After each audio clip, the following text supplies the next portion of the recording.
Assalamualaikum warahmatullahi wabarakatuh. Kaum muslimin dan muslimat, juga pemirsa Cirebon TV yang insya Allah dimuliakan Allah Subhanahu wa Ta'ala dan yang kami banggakan. Amin, amin. Alhamdulillah, pada malam ini kita bisa menghadirkan satu acara yang insya Allah acara ini sangat mulia. Kenapa saya katakan sangat mulia? Karena pada kali ini akan diisi oleh dua pemakalah, dua pemateri yang sungguh luar biasa. Kedua-duanya adalah lulusan dari luar negeri. Dan nanti acara yang disajikan ini betul-betul bermanfaat bagi kita semua.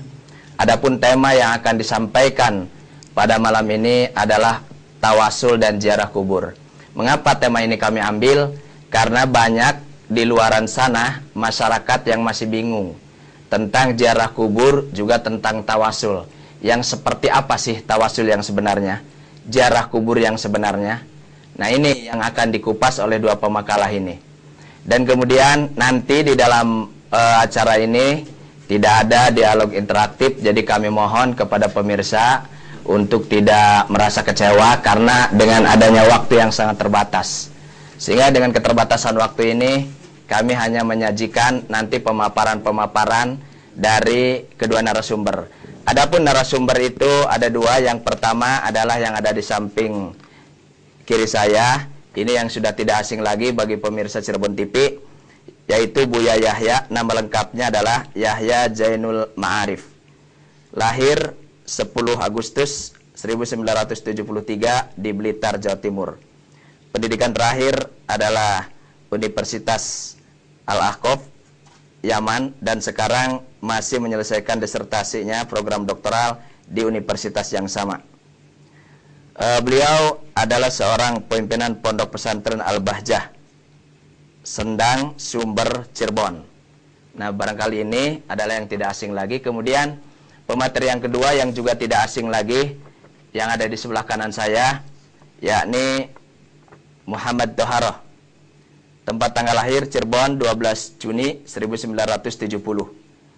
Pendidikan SDN Mertasinga, lulus tahun 83. SMPN Cirebon Utara, lulus tahun 86. Dan SMAN 2 Cirebon, lulus tahun 89. Pendidikan terakhir adalah Universitas Islam Madinah, lulus tahun 1999, Fakultas Dakwah Usuluddin. Sekarang beliau sebagai pengajar di Ponpes As-Sunnah. Pemirsa dan kaum muslimin yang saya hormati, acara yang akan disampaikan pada kali ini, ya ini insya Allah acara yang sangat menarik, dan mohon kepada pemirsa untuk menyimaknya dengan baik-baik.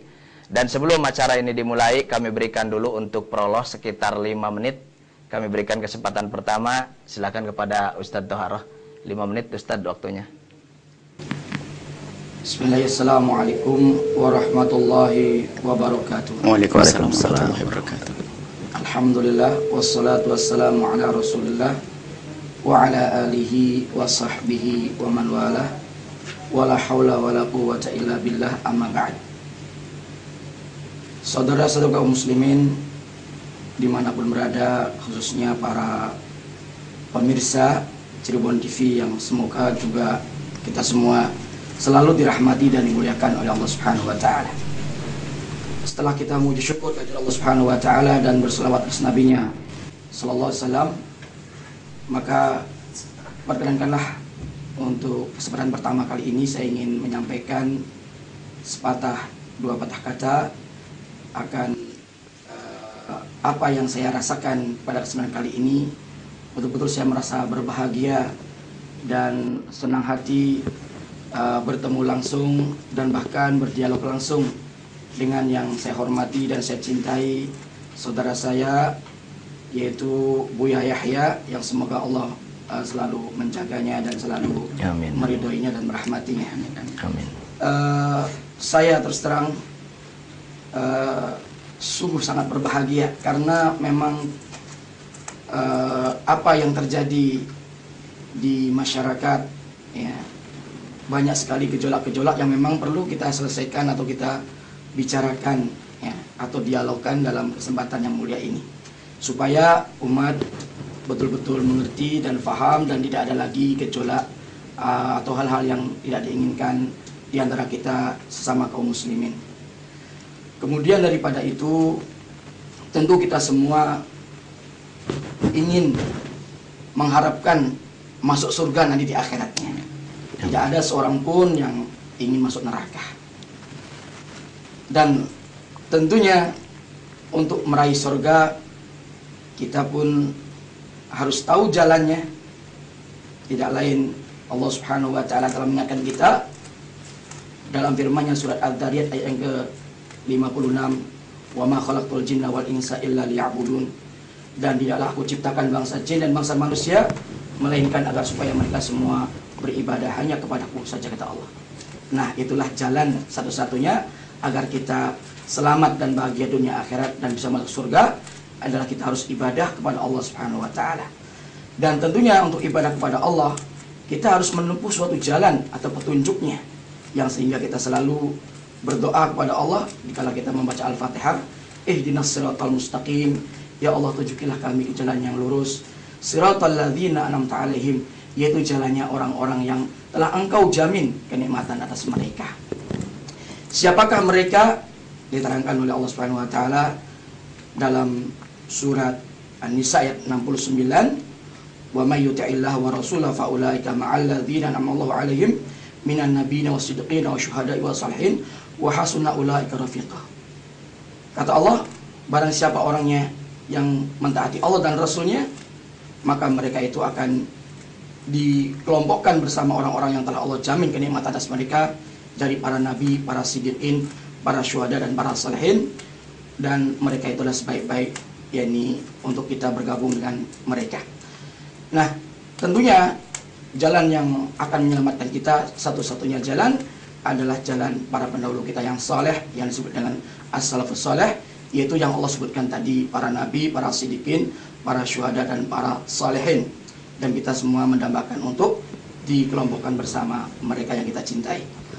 Kemudian daripada itu, kenapa kita mendambakan untuk mengikuti mereka? Karena memang mereka betul-betul telah dijamin kenikmatan surga oleh Allah, dan dengan sebabnya karena mereka mengajar berpijak dan berpegang teguh kepada Al-Quran dan As-Sunnah, sebagaimana Allah firmankan dalam Quran surah Al-Imran ayat 164, "Wa yu'allimuhumul kitab wal hikmah wa in kanu min qablu lafi dhalalin mubin."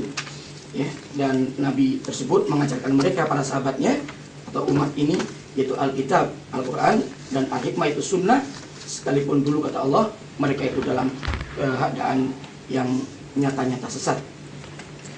Nah, ternyata Islam yang dibawa oleh Rasul telah Allah sempurnakan, tidak ada kekurangan sedikit pun, sehingga kita tidak perlu lagi menambah dan mengurangi, sebagaimana firman-Nya dalam surah Al-Maidah ayat yang ketiga, "Al-yawma akmaltu lakum dinakum wa atmamtu 'alaikum ni'mati wa raditu lakum al-Islam madinah." Pada hari ini telah kusempurnakan, kata Allah, untuk kalian agama kalian, dan telah kusempurnakan atas kalian nikmatku, dan aku ridho untuk kalian Islam sebagai agama. Nah, Islam telah sempurna, alhamdulillah, dan kenikmatan yang Allah anugerahkan kepada kita kaum muslimin juga telah sempurna. Nah, tinggal kalau kita ada masalah-masalah yang kita perselisihkan, Allah juga memberikan solusinya dalam surat An-Nisa ayat 59, "Ya ayyuhalladzina amanu atti'ullaha wa atiur rasul wa ulil amri minkum fa in tanaza'tum fi syai'in farudduhu ila Allahi wa rasuli in kuntum tu'minuna billahi wal yawmil akhir. Dzalika khairu ahsanu ta'wila." Kata Allah Subhanahu wa Ta'ala, "Wahai orang-orang yang beriman, taatlah kepada Allah dan taatlah kepada Rasul dan kepada pemimpin dari kalian, dan jika kalian saling berselisih pendapat suatu apapun, maka kembalikanlah perselisihan itu kepada Allah, yaitu kepada Al-Quran, dan kepada Rasul, yaitu kepada sunnahnya, jika memang kalian betul-betul beriman kepada Allah dan hari akhir." Nah, dan ini terima kasih Ustaz. Saya sampaikan. Ya, cukup. Baik, untuk prolog berikutnya kepada Abu Ya, kami persilakan. Baik.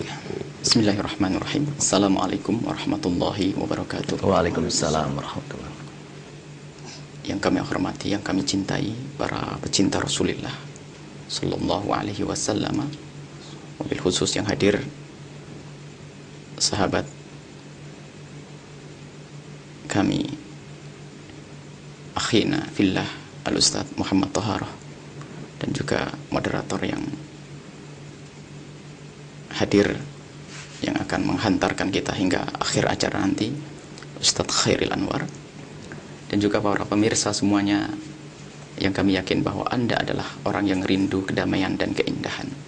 Anda tidak akan menyaksikan acara ini kecuali karena ingin mencari kebenaran. Syaratnya orang mendapatkan ilmu yang manfaat adalah menghadiri majelis karena rindu kepada Allah Subhanahu wa taala. Kalau hanya untuk mencari satu bahan untuk saling mencaci dan mencela, maka ketahuilah ilmu yang didapat adalah bukan ilmu yang bermanfaat. Abu Jahal hadir bersama Nabi Muhammad tapi niatnya busuk dan kotor, hanya ingin mencari celahnya orang lain, celahnya Rasulullah, maka ilmu yang didapat Abu Jahal pun adalah ilmu yang tidak manfaat. Maka kita luruskan niat bahwa kita menyaksikan acara ini atau kami yang hadir adalah ingin sampai kepada ridho Allah Subhanahu wa taala, ingin mencari kebenaran, ingin bersama-sama kita masuk surga bersama rombongan Nabi Muhammad SAW. Alhamdulillah wa syukrulillah wa salatu wassalamu ala rasulillah Sayyidina Muhammad bin Abdillah al-hadi ilal haqq al-mumkit minadh dhalal, al-hadi ilal haqq al-mumkit minadh dhalal, wa ala alihi wa ashabi ajma'in. Amma ba'd. Puji syukur kepada Allah atas kemudahan yang diberikan oleh Allah pada kita pada saat ini. Ini adalah mahal diskusi, obrolan, dialog, at-tafahum, untuk kita saling menyampaikan sesuatu yang perlu disampaikan. Ini adalah mahal harganya. Sebab orang jika tidak saling mencoba mengerti dengan bentuk sebuah hiwar atau obrolan, maka yang ada fitnah. Maka di saat Allah memudahkan kita untuk sebuah obrolan yang manis, maka itu adalah nikmat besar dari Allah Subhanahu wa taala. Jangan lupa memanjatkan salawat kepada Al-Hadi yang memberikan petunjuk kepada kita, Nabi Muhammad sallallahu alaihi wasallam. Nabi Muhammad yang memberikan petunjuk kita kepada kebenaran. Nabi Muhammad yang memberikan hidayah kepada kita. Nabi Muhammad yang menuntun kita dan juga kepada keluarga dan para sahabat. Forum ini adalah bukan untuk perang. Jangan disalah artikan, bukan debat, tidak ada debat kita. Kita hanya ingin memaparkan bahwa kita ini ingin semoga kalau kita mengatakan kami contoh belum, kami menjadi contoh. Kami menjadi guru belum, kami menjadi guru. Kami ingin mencoba memaparkan bahwa sebetulnya Islam itu adalah indah, tidak perlu kita saling bermusuhan.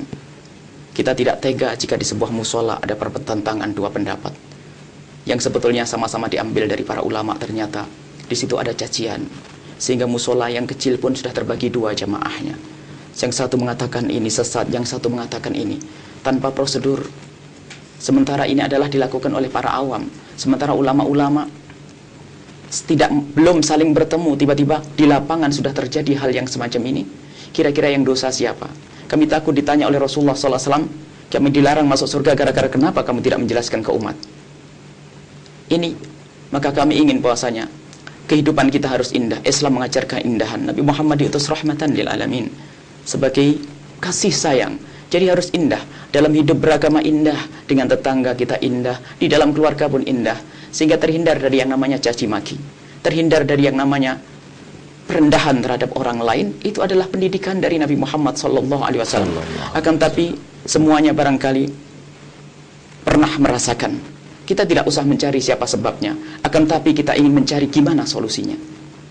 Kita di mana-mana terjadi mendengar ini begini, ini begitu, olok-olokan. Kadang-kadang ada orang melakukan sholat gara-gara yang khotib ini kemudian keluar. Gara-gara masalah sepele ternyata mengatakan ini adalah ahli neraka ini. Masya Allah, sakit hati. Mereka yang sudah sholat bertahun-tahun harus dikatakan sebagai ahli neraka. Kemudian yang menjelaskan pun kadang barangkali kurang adab. Maka tidak perlu kita mencari siapa sih sebabnya. Kalau kita cari sebabnya, pasti sebabnya adalah yang bersekongkol dengan iblis. Kita tidak ingin. Semuanya ala ustadz-ustadz ini adalah ingin mendekatkan kepada Allah. Iblis saja ingin memecah belah. Iblis ingin memecah belah, maka kita tidak boleh. Kita boleh terbawa kepada provokasi. Islam harus indah. Sebuah pertemuan. Dan kami sudah tawarkan dari lama untuk mengadakan pertemuan dengan siapapun. Bahkan kita pernah mengirim surat. Sebelum ini, kita mengirim surat. Mohon maaf, bukan kepada Ustadz Toharoh, kepada saudara-saudara kita yang juga, yang saudara-saudara kita, yang kita ingin berdialog dengan mereka. Akan tapi tidak ada balasan. Alhamdulillah, kita cukup dengan Ustadz Toharoh, subhanallah, dimudahkan kita untuk ini. Dan semoga ini adalah pembawa kita kepada kebahagiaan di dunia dan di akhirat. Baik. Terima kasih. Itulah pemirsa Cirebon TV, bahwa dialog ini kami sajikan bukan untuk menunjukkan kebolehan masing-masing, tetapi untuk memberikan pencerahan kepada pemirsa, kepada kaum muslimin, di mana duduk persoalan yang sebenarnya. Sehingga kita tidak bingung lagi tentang materi yang dibicarakan pada malam ini, yakni tawasul dan ziarah kubur yang sebenarnya seperti apa. Baik, untuk menghemat waktu, kami persilahkan nanti kepada dua narasumber, masing-masing kami beri kesempatan dengan waktu maksimal 30 menit untuk memaparkan materi tentang tawasul dan ziarah kubur. Untuk kesempatan pertama, kami berikan kepada yang terhormat Ustadz Toharoh. Terima kasih atas kesempatan yang diberikan kepada saya mengenai pokok bahasan ziarah kubur dan tawasul. Ini adalah pokok bahasan yang sangat penting untuk kita ketahui, dan kita semua tentunya tidak ingin terjerumus kepada kesalahan-kesalahan baik dalam masalah tawasul atau ziarah kubur ataupun ibadah-ibadah yang lain. Dan kita semua pasti ingin ibadah kita diterima oleh Allah Subhanahu wa taala dan semuanya kita selamat dari azab neraka dan masuk surga. Amin, amin, amin. Untuk itu, dalam hal ini saya ingin hanya membacakan kitab-kitab yang ada di meja ini, dan saya terjemahkan. Para pemirsa tinggal istilahnya mengikuti dan konsentrasi untuk memahami apa yang saya bacakan ini. Sebelum saya menginjak kepada pembahasan bagaimana kita berziarah kubur yang disyariatkan, terlebih dahulu saya bacakan beberapa hadis yang menceritakan tentang hal ihwal masalah kuburan ini, di mana hadis yang pertama diriwayatkan oleh Imam Bukhari dan Imam Muslim dari Aisyah radhiyallahu taala anha. Nabi kita di saat-saat menjelang wafatnya, di saat-saat sakit menjelang wafatnya, beliau bersabda, kata beliau, la'natullahi 'alal yahudi wan nasara ittakhadhu qubur anbiya'ihim masajida yuhadziru ma sana'u laula dzalika ubriza qabruhu ghaira annahu khasyya an yuttakhadha masjida. Kata Nabi, laknat Allah tertimpa atas orang Yahudi dan orang Nasrani. Mereka menjadikan kuburan-kuburan para nabi mereka sebagai masjid-masjid tempat ibadah, di mana beliau memperingatkan apa yang mereka lakukan. Kalau saja sekiranya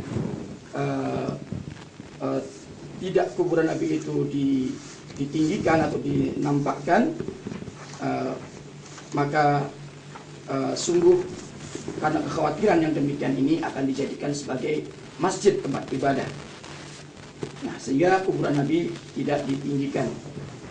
Kemudian juga hadis dari Jundub bin Abdullah Al-Bajali radhiyallahu ta'ala anhu telah berkata, sami'tu Nabiyya sallallahu alaihi wasallam qabla an yamuta bi khamsin wa huwa yaqul.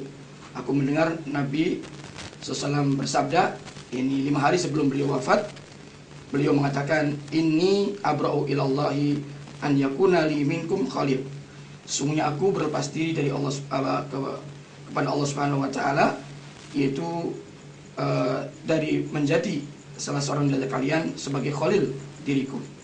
Fa innallaha ta'ala qad ittakhadhani khalilah, karena sungguhnya Allah Subhanahu wa taala telah menjadikan aku sebagai khalil, kama ittakhadha Ibrahim khalilah, sebagaimana Allah juga telah menjadikan Ibrahim sebagai khalil. Walau kuntu mutakhidan min ummati khalilan latakhadtu Abu Bakrin khalilan. Kalau sekiranya aku menjadikan dari umatku ini seorang khalil, ini kekasih, maka sungguh aku akan menjadikan Abu Bakar sebagai khalil. Ala wa inna man kana qablakum kanu yattakhiduna qubur anbiya'ihim wa salihihim masajidah. Ketahuilah oleh kalian semua, sesungguhnya orang sebelum kalian itu mereka menjadikan kuburan-kuburan para nabi dan orang-orang soleh mereka sebagai masjid-masjid tempat peribadatan. Ala fala tattakhidul qubura wa masajidah. Maka ketahuilah, jangan sampai kalian menjadikan kuburan-kuburan itu sebagai masjid-masjid tempat ibadah. Ini anhakum an dzalik. Sesungguhnya aku melarang kalian dari yang demikian itu. Hadis ini sahih riwayat Imam Muslim. Juga hadis dari Imam Ahmad yang bersumber dari Abu Hurairah radhiyallahu taala anhu, Nabi kita bersabda, Allahumma la taj'al qabri wasanan. Ya Allah, jangan kau jadikan kuburanku ini sebagai berhala yang disembah. La'anallahu qauman ittakhadhu qubur anbiya'ihim masajidah. Semoga Allah melaknat kaum yang menjadikan kuburan para nabi mereka adalah masjid-masjid. Juga hadis bersumber dari Ali bin Abi Thalib radhiyallahu taala anhu, dari Rasulullah SAW beliau bersabda, la tattakhidhu qabri aidan wala buyutakum qubura wa sallu alayya fa inna taslimakum yablughuni aina kuntum. Kata beliau, jangan kalian menjadikan kuburanku ini sebagai tempat untuk perayaan, dan jangan kalian menjadikan rumah-rumah kalian sebagai kuburan yang tidak ada bacaan Qur'annya, dan sholatlah atau bersolawatlah atasku kalian semua, karena sesungguhnya salamnya kalian akan sampai kepada diriku di mana saja kalian berada. Dan hadisnya adalah la ba'sa bihi. Ya. Setelah kita mendengarkan beberapa hadis riwayat yang sahih tadi tentang wasiat Nabi sebelum wafatnya mengingatkan umatnya agar hati-hati terhadap kuburan, ya, karena ternyata orang-orang sebelum kita baik Yahudi maupun Nasrani, mereka betul-betul ya mengagung-agungkan dan mengkultuskan kuburan-kuburan para nabi mereka dan orang-orang soleh mereka, yang kemudian terjerumuslah mereka ke dalam suatu kesyirikan. Nah, lalu setelah itu mari kita perhatikan kaifa nazuru al-qubur ziaratan syar'iyyah. Bagaimana kita ziarah kubur, yaitu dengan ziarah yang disyariatkan, yang sesuai dengan syariat. Tentunya kita semua ingin ziarah kubur dan ingin mendapatkan ridho dari Allah Subhanahu wa taala. Maka saya bacakan dalam kitab ini, yakni sebuah hadis yang bersumber dari Abdullah bin Buraidah dari bapaknya, anna nabiyya sallallahu alaihi wasallam qaal, sesungguhnya nabi kita sallallahu bersabda, kuntu nahaitukum an ziyaratil qubur, dulu aku melarang kalian untuk ziarah kubur, fazuruha, maka silakan ziarailah sekarang oleh kalian kuburan tersebut, fa innaha tudzakirukumul akhirah, karena sesungguhnya ziarah kubur itu mengingatkan, atau tujuannya adalah untuk mengingatkan kalian terhadap negeri akhirat. Wa fi lafdhin, dan dalam lafaz yang lain, fa innaha tudzakiru al-maut, maka sesungguhnya ziarah kubur itu mengingatkan akan kematian. Hadis ini sahih, diriwayatkan oleh Imam Ahmad, oleh Imam Muslim, dan Imam Ahlus Sunan. Kemudian setelah kita mengetahui disyariatkannya ziarah kubur oleh Nabi yang dulunya beliau larang, dengan tujuan agar kita semua mengingat kematian dan mengingat akhirat, karena orang yang mengingat kematian dan akhirat pasti akan mempersiapkan diri untuk menghadapinya, dan pasti akan memperbanyak bekal dengan amal soleh dan dengan meningkatkan iman, karena hanya itulah bekal untuk kita mati. Kemudian yusannu assalam alal amwat wa du'a lahum inda dukhul, disunahkan untuk mengucapkan salam kepada penghuni kubur dan mendoakan mereka ketika masuk wilayah kuburan. Faqad alama ar-rasulu ashabahu an yaqulu, dan sungguh Rasul telah mengajari para sahabatnya supaya mereka mengatakan, assalamualaikum ahlad diyar minal mu'minina wal muslimin wa inna insyaallah bikum lalahiqun, as'alullah lana wa lakumul afiyah. Keselamatan atas diri kalian semua, wahai penduduk negeri kubur, dari kalangan orang beriman dan orang Islam, dan sungguhnya kami insyaallah sungguh akan menyusul kalian, dan aku memohon kepada Allah untuk diri kami dan untuk diri kalian, yaitu keselamatan dari azab Allah Subhanahu wa taala. Hadis ini sahih, diriwayatkan oleh Imam Muslim. Kemudian yang kedua yang harus kita perhatikan adalah adamul julusi alal qabri. Ya, tidak boleh duduk di atas kuburan. Wa adamu wat'ihi, dan tidak boleh menginjak kuburan. Liqaulihi sallallahu, karena sabda Nabi, la tusallu ilal quburi wa la tajlisu 'alaiha. Jangan kalian salat menghadap kuburan dan jangan kalian duduk di atas kuburan. Hadis ini sahih, diriwayatkan oleh Imam Muslim. Kemudian yang ketiga, adamu tawafi haulal qabri bi niyati taqarrub. Tidak bolehnya tawaf, ya, mengelilingi kuburan dengan niat ibadah, karena Allah Subhanahu wa taala berfirman dalam surat Al-Hajj ayat 29, wal yatawafu bil baitil atiq, dan hendaklah mereka tawaf di Baitul Atiq. Baitul Atiq maksudnya adalah Ka'bah. Jadi yang disyariatkan kita untuk tawaf adalah hanyalah Ka'bah.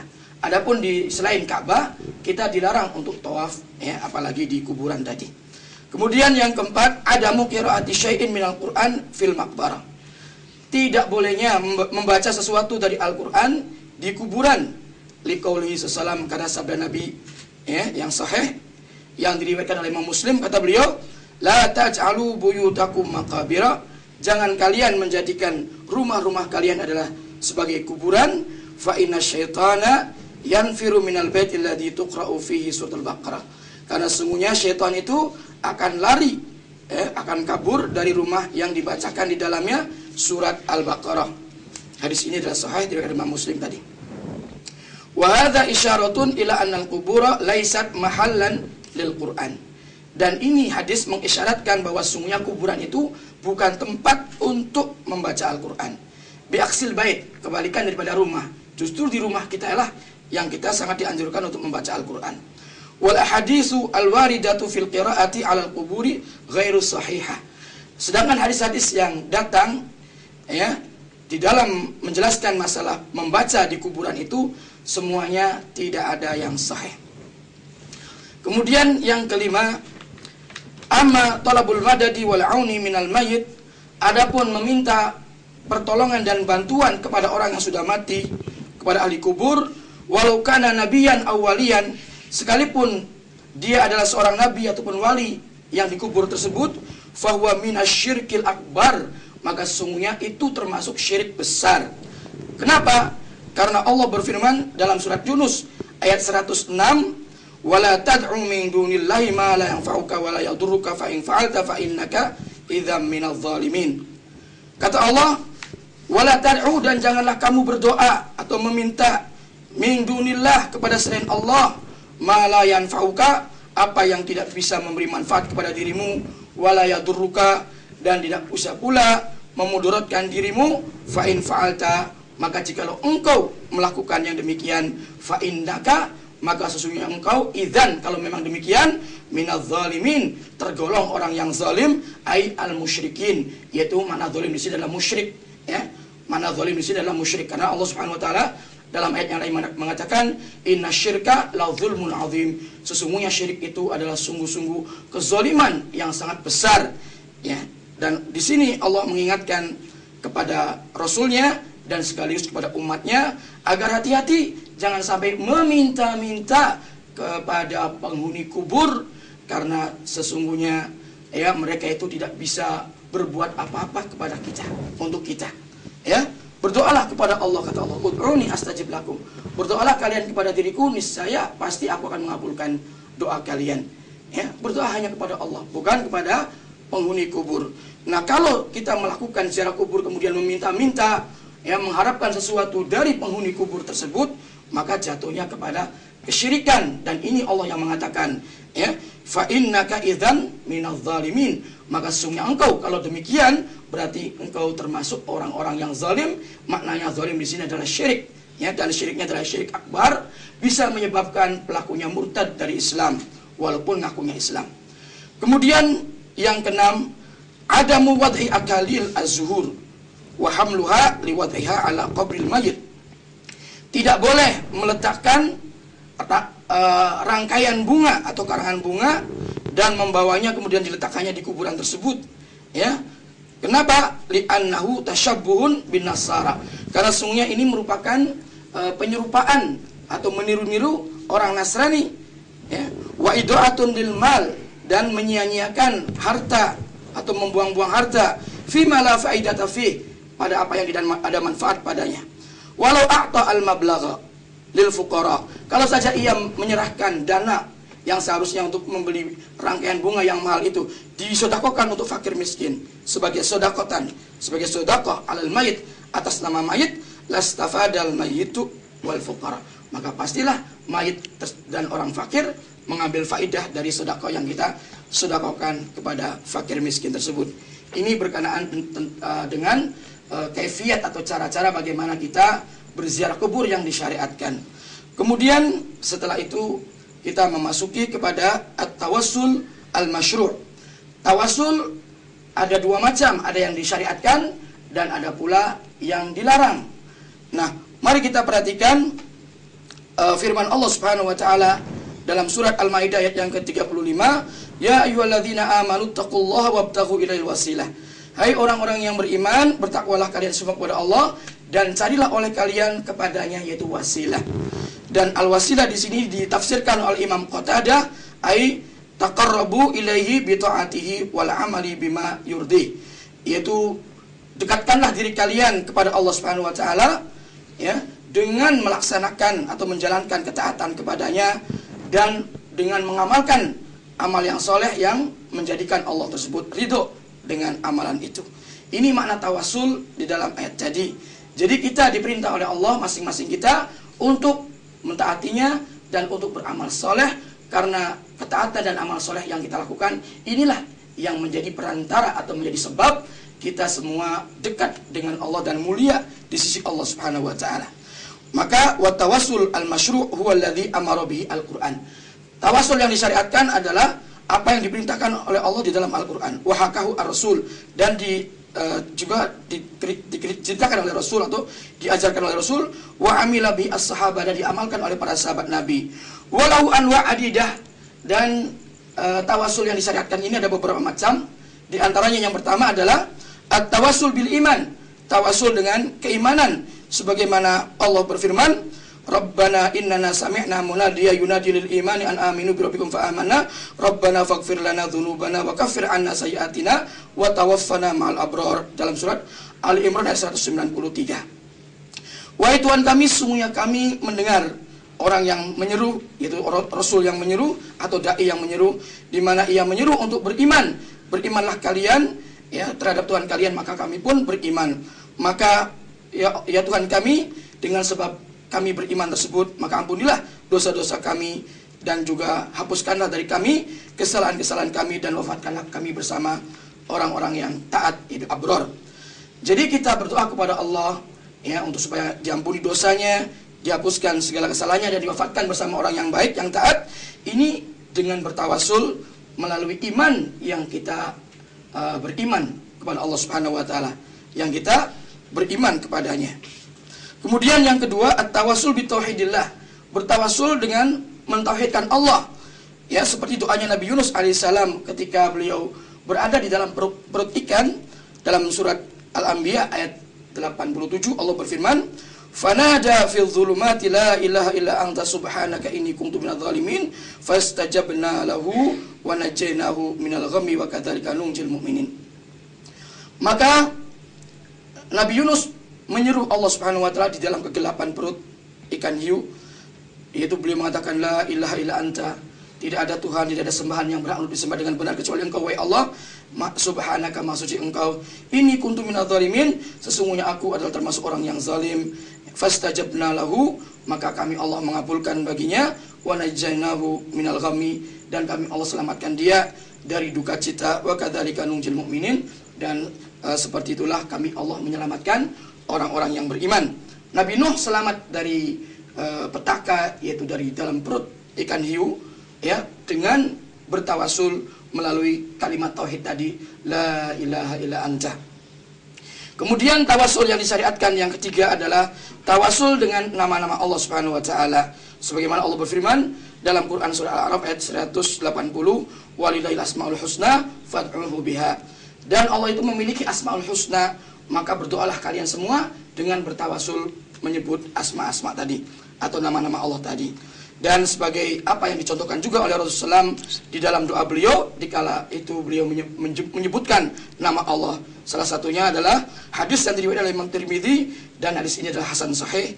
Beliau berdoa, as'aluka bikulli ismin huwalak, aku memohon kepada Engkau wahai Allah dengan bertawasul, yaitu setiap nama yang nama itu menjadi milikmu wahai Allah.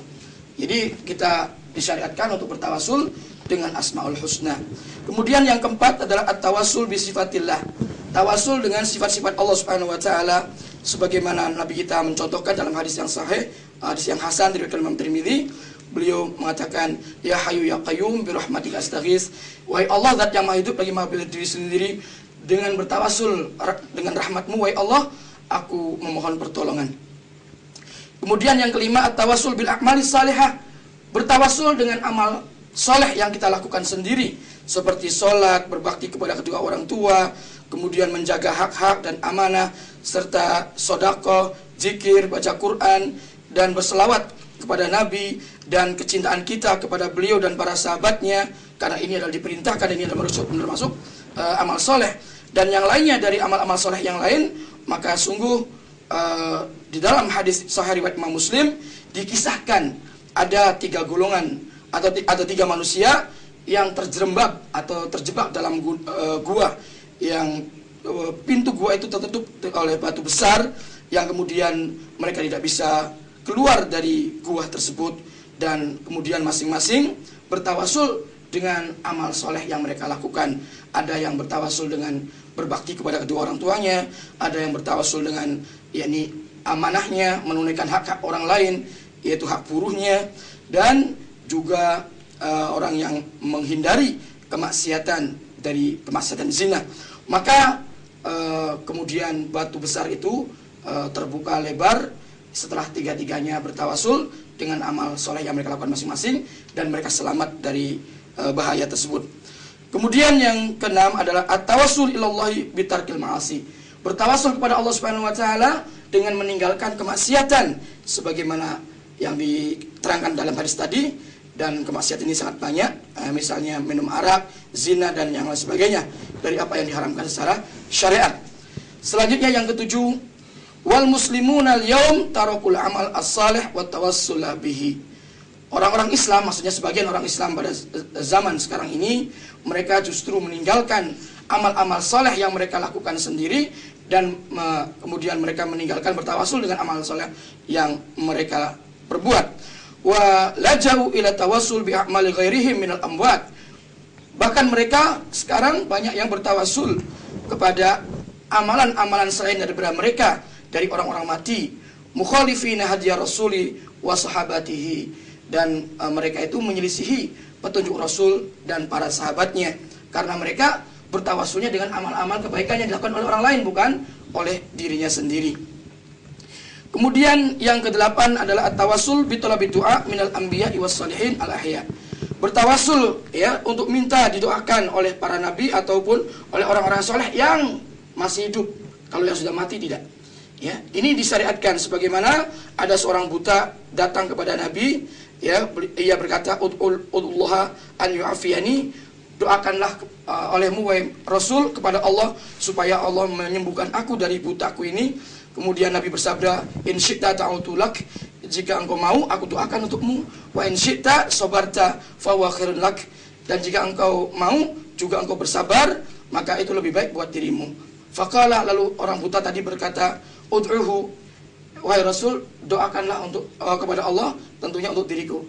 Fa'amarahu an yatawadda, maka Nabi menyuruh dia untuk berwudu terlebih dahulu, wa yuhsinu wudu'ahu, dan membaguskan wudunya, wa yusalli rakaataini, dan juga untuk sholat 2 rakaat, yad'u bihadza du'a, dan kemudian berdoa dengan doa ini, Allahumma ini as'aluka, ya Allah sungguhnya aku memohon kepadamu, wa tawajjahu ilaika binabika nabi rahmah, dan aku menghadap kepada engkau dengannya, yakni dengan melalui bertawasul dengan doanya nabimu ini, yaitu Nabi Rahmat. Ya Muhammad, ini tawajjahtu bika ila rabbi, wahai Muhammad, sungguhnya aku menghadap dengan bertawasul doamu itu kepada Tuhanku, fi hajati, di dalam hajat kebutuhanku ini, hadhihi lituqdali, supaya dikabulkan hajatku ini. Allahumma fasyfi'hu fiyya, ya Allah berilah atau terimalah doanya dia, yaitu Nabi kita, untuk diriku ini, wa syafi'ni fi, dan juga terimalah doaku ini pada diri beliau. Qal fa'al ar-rajul, maka lelaki itu melakukannya apa yang diwasiatkan oleh Rasul, fabari'a, maka kemudian sembuh dari butanya. Hadis ini sahih, diriwayatkan oleh Imam Ahmad. Ya, yufidu hadzal hadis, ini hadis ini memberikan pelajaran anna Rasulullah sallallahu alaihi wasallam ta'alil a'ma wa huwa hayyun. Sesungguhnya Nabi mendoakan untuk orang buta tadi, dan Nabi masih hidup. Fastajaballahu du'aahu, maka Allah pun mengabulkan doanya. Wa amara yad'u li nafsihi, dan Nabi pun wa amarahu yad'u li nafsihi, dan Nabi pun menyuruhnya untuk supaya dia pun berdoa untuk dirinya sendiri. Wa tajahu ilallahi yas'aluhu an yaqbala fihi syafa'ata nabihi, dan ia pun menghadap kepada Allah, memohon kepadanya agar Allah menerima pada dirinya itu syafaat atau doa nabinya, faqabbalallahu minhu, dan Allah pun mengabulkannya dan menerimanya. Wa hadza du'a khas fi hayatihi, dan ini doa khusus di dalam waktu hidupnya Nabi. Wala yumkinu du'a bihi ba'dal wafat, dan tidak mungkin doa tersebut minta kepada Nabi setelah beliau wafat. Li'anna sahabata lam yaf'aluhu, karena sungguhnya para sahabat tidak mengerjakan yang demikian itu. Walam yastafid minhu al-umyan ba'da hadhil al-hadisah, dan tidaklah bermanfaat orang-orang yang buta daripadanya setelah kejadian atau peristiwa ini. Kemudian kita beralih kepada at-tawassul al-mamnu', tawasul yang dilarang. Apa saja tawasul yang dilarang di sini? Artinya yang tidak disyariatkan. Yang pertama adalah at-tawassul bil amwat, bertawasul kepada orang yang sudah mati. Wa talabul hajati minhum, dan meminta-minta hajat, yakni kebutuhan yang ingin terkabulkan dari mereka. Wal isti'anatu bihim, dan juga minta pertolongan terhadap mereka. Kama huwa waqi'ul yaum, sebagaimana telah terjadi pada saat ini atau sekarang ini. Wa yusammunahu tawassulan, dan mereka memberi namanya yaitu suatu tawasul. Walaysa kadzalik, padahal bukan seperti itu. Li'anna tawassula huwa talab minallahi biwasitatin masyru'atin. Ya, karena sungguhnya tawasul itu adalah meminta kepada Allah dengan melalui perantara yang disyariatkan. Kal imani wal amali saleh, seperti iman dan amal saleh. Wa asma'il husna, dan seperti asmaul husna. Wa du'a al-amwat, sedangkan doanya orang-orang berdoa atau meminta kepada orang-orang yang mati adalah i'radun anillah, berarti berpaling dari Allah. Wa huwa minasyirkil akbar, dan ini dari syirik besar. Karena Allah berfirman dalam surat Yunus ayat 106, wala tad'u min dunillahi ma la yanfa'uka wa la yadurruka fa in fa'alta fa innaka idzan minadh dhalimin. Dan janganlah engkau berdoa kepada selain Allah apa yang tidak membawa manfaat bagi dirimu dan tidak pula bisa memudaratkanmu, karena sesungguhnya jika engkau melakukan yang demikian, maka sungguh berarti kamu termasuk orang yang zalim, yaitu orang yang musyrik atau syiriknya syirik akbar. Kemudian yang kedua adalah tawassul bijahi Rasul, bertawasul dengan jahnya Rasul, dengan kewibawaan dan kemuliaannya Rasul. Ini juga adalah tawasul yang dilarang secara syariat.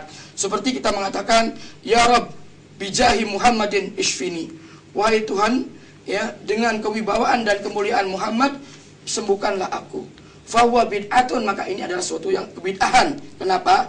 Li'anna sahabata lam yaf'aluhu, karena para sahabat tidak pernah melakukan yang demikian. Wa li'anna Umar al-Khalifah, dan juga Umar Khalifah ar-Rasyidin, salah seorang khalifah yang mulia, tawassala bil Abbasi hayyan bidu'aihi, beliau bertawassul kepada Abbas paman Rasul dalam keadaan hidup, ya, yaitu dengan doanya, meminta untuk didoakan olehnya. Walam yatawassal bir rasuli ba'da mautihi, dan beliau tidak bertawassul kepada Rasul setelah wafatnya Rasul tersebut. Indama talaba nuzul matar, ketika beliau meminta supaya turun hujan. Wa hadis tawassalu bijahi, dan hadis yang mengatakan bertawassullah kalian dengan kewibawaan dan kemuliaan diriku, ini hadisnya la aslalahu, tidak ada asal usulnya, ya, tidak sahih, hadisnya adalah palsu. Wa hadza tawassul al-bid'i qad yu'addi lisyirk, dan tawasul bid'ah seperti ini ya bisa menyebabkan pelakunya terjerumus kepada kesyirikan. Wa dzalika idza taqada anna Allah muhtajun liwasithah. Yang demikian itu apabila ia berkeyakinan bahwa Allah membutuhkan perantara, kal amiri wal hakim, seperti presiden ataupun seperti hakim. Li'anna syabaha al-khaliqa bil makhluk, karena sungguhnya dia berarti menyamakan atau menyerupakan sang pencipta, yakni Allah Subhanahu wa taala, dengan makhluknya. Allah disamakan dengan presiden, Allah disamakan dengan hakim, kemudian membutuhkan perantara. Kalau nggak ada perantara, nggak bisa. Nah, maka berarti orang tersebut telah menyekutukan Allah, telah menyamakan Allah dengan makhluknya, dan ini berarti syirik. Kemudian yang ketiga, wa amma talabut du'a minar rasul ba'da mautihi, adapun meminta doa atau bertawasul kepada Nabi setelah wafatnya beliau, seperti ya Rasulullah ud'uli, wahai Rasulullah doakanlah untuk diriku, fa ghairu jaiz, maka ini pun tidak boleh. Li'anna sahabata lam yaf'aluhu, karena sungguhnya para sahabat mereka tidak melakukannya. Sebab Nabi bersabda dalam hadis sahih riwayat Imam Muslim, idza matal insanu inqata'a amaluhu illa min salas, shadaqatin jariyah aw ilmin yunta'u bih aw waladin salihin yad'u lah. Apabila manusia itu mati, terputuslah amalannya kecuali 3 perkara: sedekah jariyah, ilmu yang bermanfaat, atau juga anak yang saleh yang mendoakan dirinya. Ini tawasul yang disyariatkan. Terima kasih Ustaz, waktunya habis. Maaf, ini tawasul yang dilarang tadi, yang terakhir. Ya. Pemirsa, kita lanjutkan kepada pemateri yang kedua. Insya Allah kami beri kesempatan yang sama, yakni dengan waktu maksimal 30 menit. Kepada Yang Mulia, Buya, dipersilakan. Bismillah. Bismillahirrahmanirrahim. Sangat gamblang dan jelas yang telah disampaikan oleh Al-Ustadz Muhammad Toharah.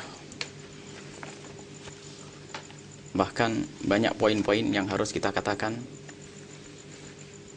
harus benar, dan itulah kebenaran beberapa poin yang disampaikan.